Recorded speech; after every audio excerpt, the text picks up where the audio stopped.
The wind rattled through the busted shutters, sharp as a knife's edge. Boards groaned. Dust curled in the lantern light like smoke from an old fire long dead. And in the corner, a woman.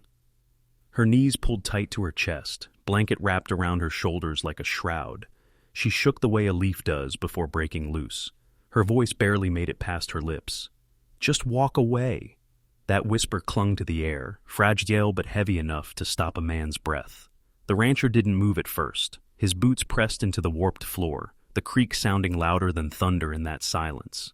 His hands, scarred, work-worn, hovered uncertain. One rested on the brim of his hat, the other trembled near the edge of that blanket.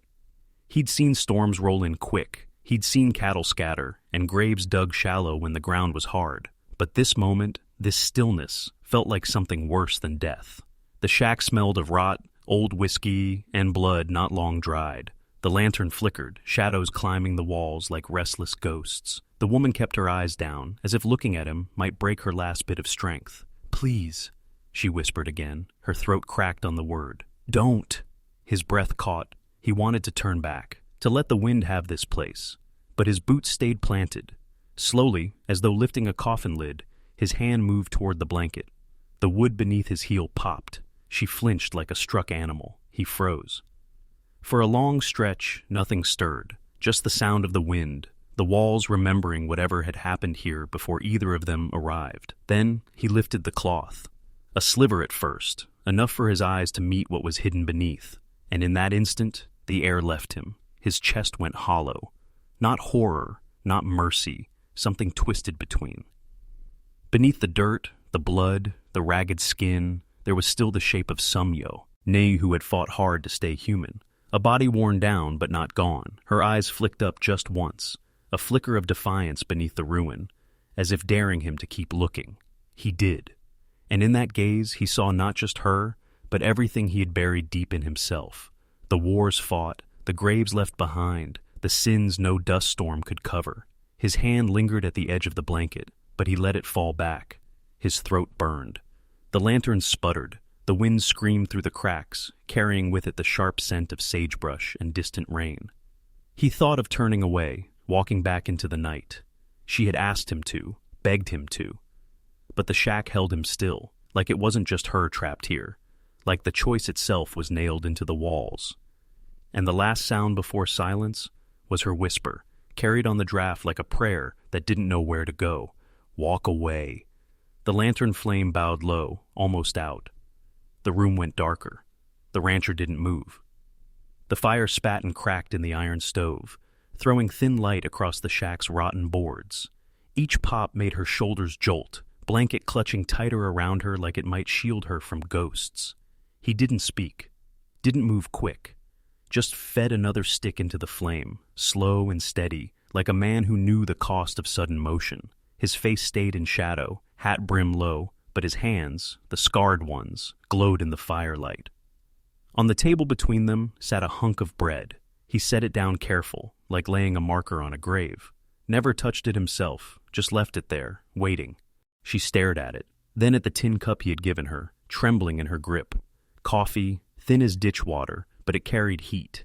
She held it as though that warmth was the only thing keeping her tethered. Her lips never touched it.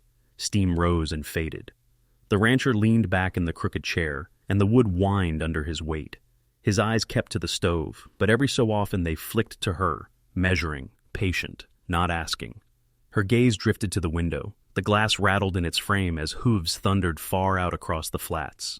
Riders, just shadows sliding past the horizon, too far to name, too close to forget. She pulled the blanket tighter. The tin cup clinked against her teeth. He didn't ask, didn't need to. Some truth sat heavy enough in the silence, louder than words could carry. The fire dimmed, and he rose to stir it, the glow painting deep lines into his face. She watched his hands move. Scar tissue, broken knuckles, skin that had seen more winters than mercy. Yet they worked gentle, coaxing the chair back to shape, nail by nail, as if patience itself could hold the room together. Her breathing eased. She didn't notice it at first, just the slow shift from trembling to stillness. Her eyes fixed on his hands, steady as stone, hammering life into broken wood. The bread still sat untouched, the tin cup still shook. But something small shifted in the space between them, a thread of quiet trust, pulled tight, fragile but real. The rancher didn't look at her when he spoke. His voice was low, carried like dust through the rafters. "Fire'll keep till morning." That was all. She blinked, lips pressed tight, like words wanted to rise but didn't dare. The blanket moved slightly, her fingers loosening their grip, only to clutch again when the wind pushed hard against the shutters. The riders had long passed, but their echo stayed. He returned to his chair, his hat out on the table beside the bread, and leaned forward with hands folded. His eyes found the flame, and hers followed, as though both were trying to read the same answer in the dancing light. The shack breathed with them. Boards creaked, wind whispered, fire popped, silence pressed, but it wasn't the same as before. Now it carried weight. A question neither one would speak. The chair stood repaired at last, stronger than it looked. He brushed the dust from his palms and set it gently by the table. Her eyes followed it, then his hands, then the fire. The lantern hissed, and the night leaned closer. And in that silence, their brokenness sat side by side, bound not by words, but by the stubborn light of a single flame. The first sound was distant, hoofbeats rolling low across the flats. At first they blended with the wind, but the woman heard before he did. Her cup slipped, clattered against the table, coffee bleeding into the cracks of the wood. Her eyes widened, sharp as a deer catching scent of wolves. She gripped the blanket, knuckles white, breath shallow. Then he heard it too. The rhythm grew louder, horses, many. The ground itself seemed to quake beneath their weight. The rancher's jaw tightened. He rose slow, boots heavy on the boards. The fire's glow carved his face into stone. Outside, laughter cracked through the night, ragged, merciless, wolves in the skin of men. A voice rose among them, mean and sharp. "Bring her out!" The woman curled tighter, shaking. Her name was shouted again, drawn out like a curse, followed by hoots and howls. The walls quivered under the sound. The rancher stood by the table. The bread sat untouched. His hand hovered above it, then slid to the revolver resting near his hat. Fingers brushed the grip, paused, heavy. He looked at her. Her eyes found his, fear there, but also something deeper, the kind of fear that knew what happened. And men like that got what they wanted.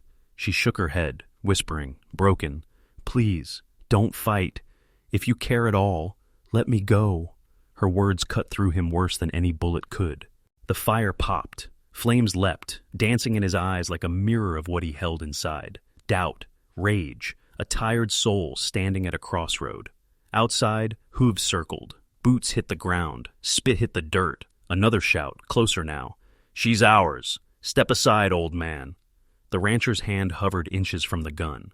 The wood beneath his boots felt ready to splinter with the weight of choice. Her hands clutched the blanket tighter, armor made of nothing but fabric and fear. Her lips trembled. Her whole body seemed to shrink beneath the weight of voices outside. He closed his eyes a moment. In the darkness behind his lids, he saw years of silence, of empty mornings on the range, coffee gone cold, graves left behind. He'd learned to let things go, to keep walking, to leave the living to their own fate. But when he opened them again, the firelight burned in his gaze. The men outside laughed again, louder, drunk on cruelty. He stepped to the window. Shadows moved in the torchlight, circling like carrion birds. Their faces twisted, eyes catching flame. His revolver was still holstered, his hand still heavy with doubt. Behind him, she whispered again, softer this time, voice cracking against the wood in the wind. "Walk away, please." The words clung to the air. He didn't answer, didn't move fast. Just stood there, framed by firelight and shadow, torn between survival and something deeper, something that felt older than the scars on his hands.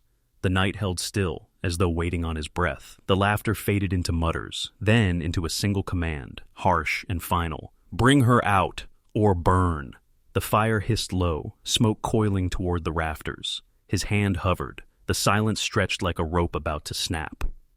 And the last image, the one burned into the dark, was the flame flickering in his eyes, caught between the weight of surrender and the sharp edge of a choice that could never be undone. The first shot shattered the night. Glass burst from the window, scattering across the floor like shards of ice. The woman screamed into her blanket, muffled, trembling. The rancher ducked low, chair toppling, revolver drawn at last. His boots slid on the boards as splinters flew. Another round punched through the wall, Dust rained from the rafters. He didn't fire back at first. He never wanted this fight. His chest heaved, eyes flicking to her, huddled, shaking, clutching cloth as if it could turn bullets. Then a shadow filled the doorway. A man stepped inside, grinning wide, pistol leveled. The rancher's hand snapped. The gun roared. The intruder dropped, body hitting the floor with a sound that would never leave the room. The woman gasped, hands covering her ears. Smoke burned her lungs. More voices shouted outside. Boots thundered. Another window shattered. A bullet kissed the table. Bread torn apart in a spray of crumbs. The rancher returned fire. One shot, then another, each one desperate, loud enough to rattle the walls. He wasn't aiming for glory, just survival. His ears rang, eyes stung, throat raw with smoke. The shack filled with gunpowder and fear. A body fell against the door. Another voice cried out in pain. The horses outside screamed, scattering. Then, silence. It came sudden, heavy, a silence that pressed against the skin, filled with smoke, blood, and the weight of what couldn't be undone. The rancher lowered his gun slowly. His hands shook, smoke curling from the barrel. His eyes drifted over the floorboards, splintered, stained, marked forever. She sat frozen in the corner, eyes wide, lips pale. The blanket fell loose from her shoulders. For the first time, she looked straight at him. Her voice cracked when it came. They weren't strangers. The words dropped heavier than the bodies. He stared at her, silent, breath shallow. "They were men I knew," she whispered. "Men I trusted once." Her eyes welled, but no tears fell, just red rims, dry and hollow. "They took everything from me. Everything. And I begged you to walk away because anyone who stands with me, anyone who tries, gets swallowed too." She broke then, her voice trembling like glass under weight. "Now you see. You should have let me go." The rancher stood still as stone, but the stone cracked. His revolver lowered, heavy as sin, and his hand trembled openly. Not from fear, from the weight of choosing to stay when he should have walked. He looked at her, the ruin in her eyes, the scars hidden beneath dirt and blood, and for the first time in years he saw himself reflected. Not in strength, not in survival, but in brokenness. The fire hissed low, choking on its own smoke. She buried her face in her hands, shoulders shaking, but no sound came, just silence, raw and merciless. The rancher turned his gaze to the floor. Blood spread slowly across the boards, seeping into wood that had already seen too much. The revolver in his hand still smoked, the gunmetal catching the faint glow like a reminder that the past never truly leaves. He breathed deep, chest heaving, but there was no air clean enough to fill him. For the first time in a long, hard life, he couldn't pretend he'd kept his walls intact. He had crossed a line. And the silence that followed wasn't the peace of survival. It was the silence of knowing there was no going back. The fire coughed once, then dimmed, shadows crawling further across the walls. Smoke lingered, heavy and unmoving. Two souls sat in it, scarred, ruined, bound now by blood and silence. And the night outside stayed still, as if holding its breath. The night burned itself out. By morning, the shack stood hushed, wrapped in a pale smoke that drifted lazy from the chimney. The air smelled of gunpowder and ash, but often now, like the violence had spent its fury and left only the echoes. Inside, the fire still glowed low, enough to paint warmth into the broken boards. She sat close to it, blanket slipping from her shoulders. For the first time, her hands didn't tremble. The tin cup rested steady between her fingers. Steam rose slow, curling around her face like a fragile kind of grace. She sipped, just a small taste, but it was enough to show the silence had shifted. The rancher moved about the room, quiet, steady. He patched the splintered window with rough planks, hammer striking soft. Each swing was careful, patient, like he knew the shack itself needed gentleness after what it had endured. His coat hung on the back of the chair, scarred and dusty, but somehow, like the man himself, still holding together. They didn't speak. They didn't need to. The quiet no longer pressed heavy between them. It breathed, alive, fragile, but alive. When the work was done, he stepped outside. Boots sank into dirt still dark with last night's storm of hooves and blood. The horizon stretched wide and endless, but his eyes, once empty, hollowed by years of silence, found something new there. Not hope, not peace, but a reason to keep standing. Behind him, she laid the blanket down, folded it, set it neatly on the chair. She sat tall, tin cup balanced in her hands like a small anchor. Two broken souls, not mended, not healed, but no longer alone. The wind carried through the cracks, softer now, brushing dust from the floor. The bread still sat on the table, untouched but no longer forgotten. A marker, a reminder. He lingered in the doorway, sunlight catching the lines of his face. For the first time in a long while, he looked less like a man waiting to fade, and more like one choosing to remain. Her voice came faint, steady. "You should go." He turned slightly, hat in his hand, listening. She looked at him, eyes clearer now, though the ruin was still there. "I told you before. Walk away," he breathed slow, the weight of the words settling in his chest. And then, with the quiet of a man who had carried too many ghosts, he spoke. "She told me once more to walk away. But I reckon some things you don't walk away from." The wind shifted, the morning stretched, and the silence that followed wasn't empty, it was theirs.